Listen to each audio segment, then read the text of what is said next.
Hi, welcome to our channel. നമ്മൾ ഇന്ന് ഉണ്ടാക്കാൻ പോകുന്നത് സ്പെഷ്യൽ ഐറ്റം ആണ്, ക്രിസ്പി ഐറ്റം. അതിന്റെ പേരാണ് മുട്ട സലാല. ഇതിന് പ്രത്യേകം നിങ്ങൾക്ക് വേണ്ട 2 ഒനിയൻ, ഒരല്പം കറി ലീഫ്, ഒരല്പം ജിഞ്ചർ ചോപ്പ് ചെയ്തത്, ഒരല്പം മല്ലിയില. ഇതെല്ലാം കൂടി നമ്മൾ പൂർണ്ണമായി മിക്സ് ചെയ്തതിനു ശേഷം നമ്മൾ അതിലേക്ക് ഒരല്പം മുളക് പൊടി, ഒരല്പം കുരുമുളക് പൊടി, ഒരല്പം ഗരം മസാല, ഒരല്പം മഞ്ഞൾപ്പൊടി എന്നിവ ചേർത്ത് നല്ലവണ്ണം നമ്മൾ മിക്സ് ചെയ്യണം.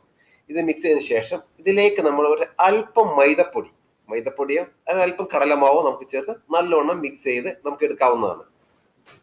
ഓക്കെ, ഇതിന് ശേഷം നമ്മൾ വേണ്ടത് മുട്ട പുഴുങ്ങിയത്, ഒരു 4 മുട്ട നമുക്ക് പുഴുങ്ങിയെടുക്കാം. ഈ പുഴുങ്ങിയ മുട്ട എടുത്ത് നല്ലവണ്ണം ഗ്രേറ്റർ വെച്ച് ഗ്രേറ്റ് ചെയ്ത് നമുക്ക് ഇതിലേക്ക് ആഡ് ചെയ്യാവുന്നതാണ്. ഇത് നല്ലവണ്ണം ഈ മാവ് ചേർത്ത് ഒരല്പം വെള്ളവും ചേർത്ത് നല്ലവണ്ണം മിക്സ് ചെയ്ത് നമ്മൾ എടുക്കണം. ഇത് നല്ലവണ്ണം മിക്സ് ചെയ്തിട്ട് നമ്മൾ ഇത് അല്പം മാറ്റി വെക്കുക. ഈ മസാലയെല്ലാം നല്ലവണ്ണം പിടിച്ച് നമ്മൾ ഐറ്റം നല്ലവണ്ണം പ്രിപ്പയർ. ഇതിനുശേഷം നമ്മൾ ഒരു ബോട്ടിലിന്റെ അടപ്പോ അല്ലെങ്കിൽ എന്തെങ്കിലും കട്ടറോ ഉപയോഗിച്ച് നമുക്കിത് ഷേപ്പ് ആക്കി എടുക്കാവുന്നതാണ്. ഇത് ഷേപ്പാക്കി റൗണ്ട് ഷേപ്പിൽ നമ്മൾ വടയുടെ രൂപത്തിൽ ഷേപ്പാക്കി എടുക്കുക. അതിനുശേഷം നമ്മൾ ഒരു അല്പം മൈദപ്പൊടി ഒരു വാട്ടറിൽ മിക്സ് ചെയ്തിട്ട് ഈ കാണുന്ന വീഡിയോ കാണുന്ന രീതിയിൽ ആ കൺസിസ്റ്റൻസിൽ നമ്മൾ പ്രിപ്പയർ ചെയ്തെടുക്കുക. അതിലേക്ക് വേണമെങ്കിൽ ഒരു മുട്ട ആഡ് ചെയ്താൽ അത് നല്ല നമുക്ക് കിട്ടും. ഇത് വേണ്ട. പിന്നെ നമുക്ക് അല്പം വേണ്ടത് ബ്രെഡ് ക്രംസ് ആണ്.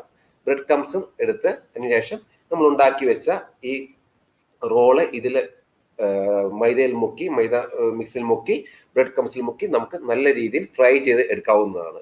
ഓക്കെ, ഇത് നല്ല